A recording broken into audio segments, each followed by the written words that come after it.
Hello, good afternoon and welcome to Teleislas News, the most important news of the day.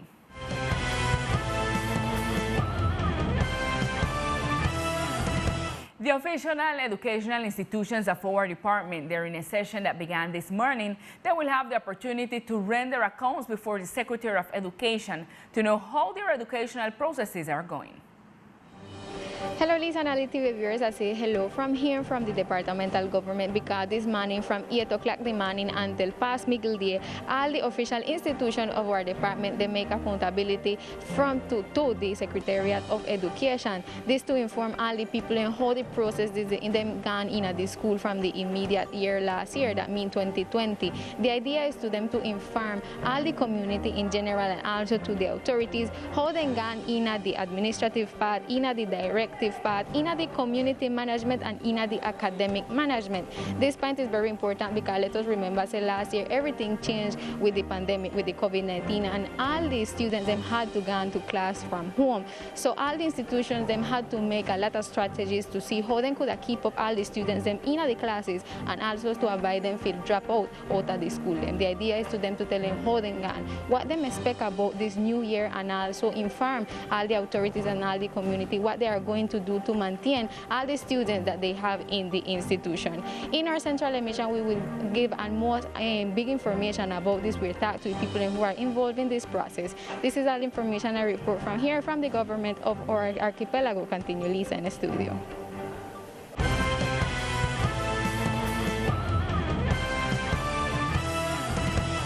And the Colombian Family Welfare Institute announces the opening of child development centers in the archipelago for the month of April. Yesterday marked the one-year anniversary of the closure of the ICBF Child Development Center. The regional director of the entity in the archipelago announced today that they will reopen their doors for the month of April under the alternation model. Vamos a iniciar a partir de abril. The idea is to start with the 10 units of services. Each unit in the CDI'S classrooms can have a maximum of 7 children, and they will alternate throughout the week so that all children are at the center sometime during the week. It is good to remember that we started the alternation system in Old Providence. There we have alternation in the Bottom House and at the Little Angel Child Development Centers, and we are attending 38 children daily in alternation since February. The regional director of the Family Welfare Institute indicated that all the biosecurity teams has been adapted at the centers to guarantee the health of the children and teachers.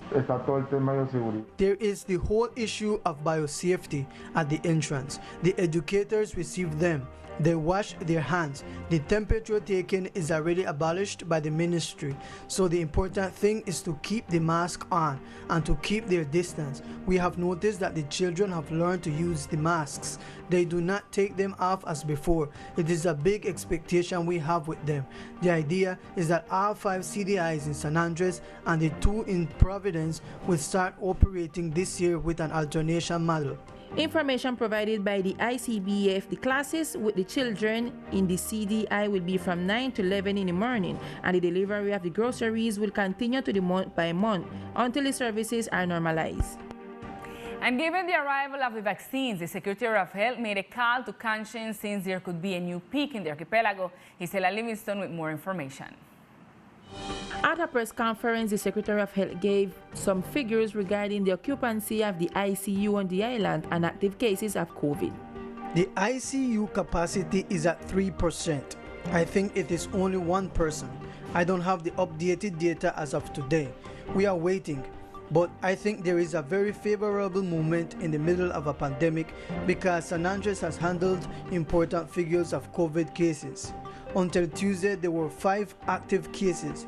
It is very low, but we cannot let our guard down because that puts us at risk, and at any moment we could have another peak. That is why it is important to be vaccinated. The COVID figures in the archipelago, according to the last update on Tuesday, March 16, are represented by 5 active cases, 4 in San Andres and 1 in Old Providence, and a balance of 2,720 positive cases, 2,665 recovered, and 45 deaths.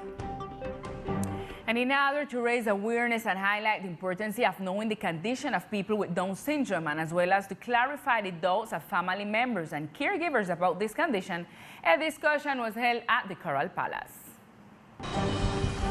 In commemoration of the International Day of the Syndrome del Down, here in the departmental government, an activity was carried out in this regard. Erica Bent, the coordinator of this program, talked about it. Through the Secretariat of Social Development, the World Day of Down Syndrome is being commemorated. Maria Luisa Mendivil, one of the professionals that participate in this activity, talked about and explained all the topics that they're touched here. Today we were approaching the topic of Down syndrome from all spheres: genetics, medicine, education, the most important and the one that is not often talked about, sexuality. Also, Danai Manuel Brown gave some recommendations to the community. The first thing we should think about is that people with Down syndrome are eternal children. Another thing is that independence is part of the key to inclusion, and that it starts at home and then it is taken to school, at work, and other spaces. And that all of us should begin to break those myths that we have and get rid of that barrier and thought we have about Down syndrome. It is important to remember to the community that the International Day of the Syndrome del Down is celebrated every 21st of March or commemorated every 21st of March. But the departmental government decided to commemorate it today through calendar issue. This is all information, Lisa, with you all, Sylvette Mitchell Archibald for Teleislas.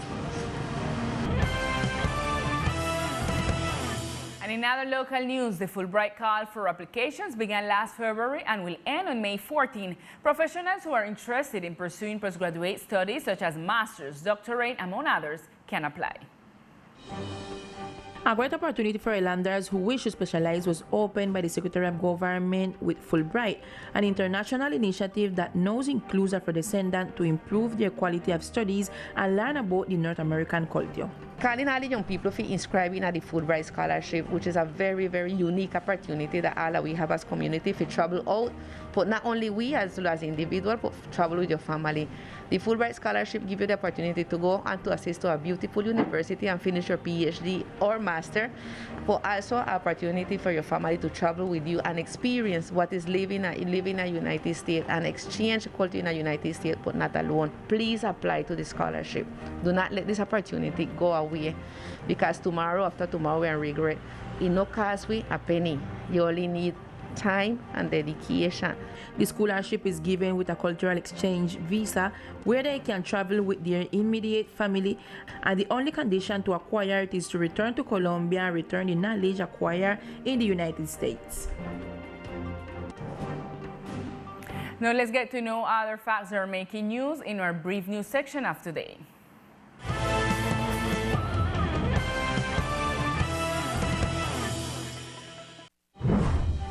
In its commitment to safeguard and protect the lives of animals, police units belonging to the Carabineros group, in joint work with animals entities, advanced the accommodation of a veterinary care center in Old Providence.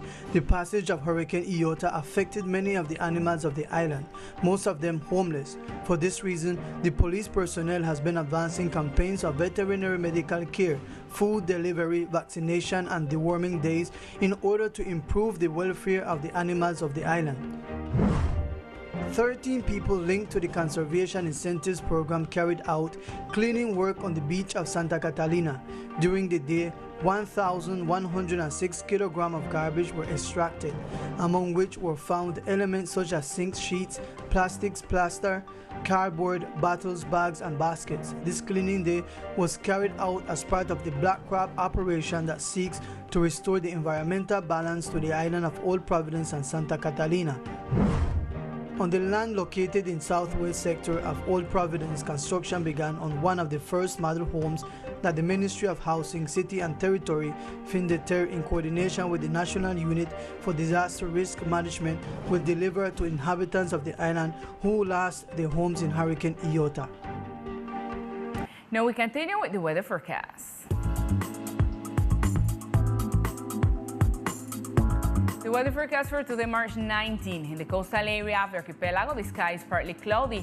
Temperature is 29 degrees Celsius with winds from the northeast direction with intensities of 26 km per hour. Humidity forecast is 64% and probability of precipitation is 2%.